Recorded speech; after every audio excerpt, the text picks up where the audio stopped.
జై శ్రీ అచల ఋషి దువ్వూరు రమణార్య శిష్య గురుచరణ సేవార్యులు జేసి ఓబ్లేసార్య సద్గురు మహారాజుకు జై. శిష్య విజ్ఞాపన 20వ అధ్యాయము. గురువు దగ్గర శిక్షణ పొందిన శిష్యుడు గురువు గారికి ఇలా విజ్ఞాపన తెలుపుతూ ఉన్నాడు.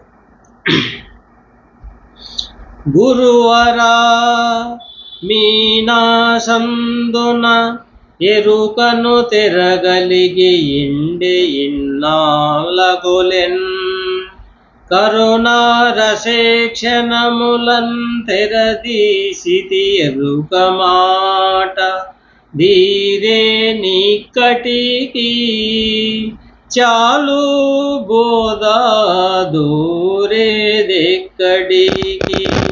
పరిపూర్ణమును లేని ఎరుకను చూపించి ఎరుక లేదని ఎంట్రీ ఎరుకే లేదాయను ధీరే నిక్కడికి చాలు బోధ దూరేదెక్కడికి.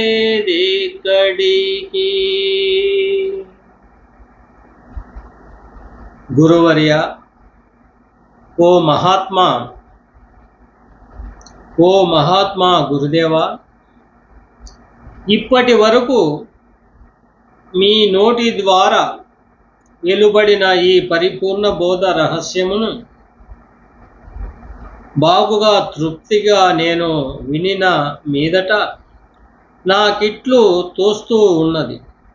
ఇంతకుముందు మన ఇద్దరి మధ్య సంశయమనే ఎరుకనే తెర ఒకటి ఉండి సత్యాసత్యములను తెలియనీయక చేస్తూ ఉండినది. ఇప్పుడు మీ కరుణా కటాక్షము వలన ఆ భ్రాంతి అనే తెర తొలగిపోయినది. ఆ తెర ఎప్పుడు తొలగిపోయినదో ఎరుక మాట కూడా నాలో సమూలముగా నాశనమైనది.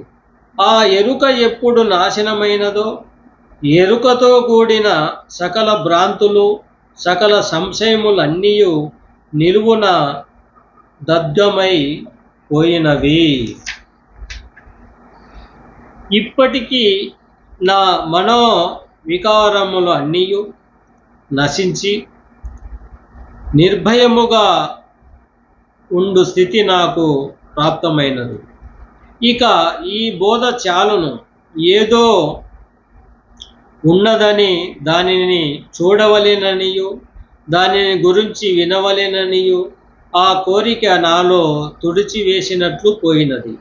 ఏనాడు మీరు నాకు ఉన్న పరిపూర్ణమును తెలియపరిచి ఆ పరిపూర్ణములో ఈ ఎరుక లేకనే వచ్చిన మర్మమును స్పష్టముగా ప్రత్యక్షముగా నిరూపణ చేసి చూపించినందువలన ఈ ఎరుక లేనిదేనని నాకు బాగుగా దృఢమై ఎండమాముల వలె కనిపించుచు విచారించిన లేనిదేనని నిస్సంశయముగా లేనిది ఇట్టి లేని ఎరుకను పరిపూర్ణమగుననియు బయలు అగుననియు తెలుపు బాధ గురువుల మాటలు కూడా దబ్బర మాటలేనని నాకు నాకే స్పష్టముగా తెలియచున్నది.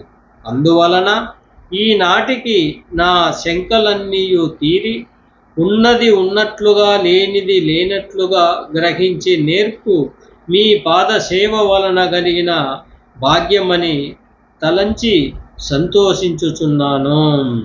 జై సద్గురు మహారాజుకు జై.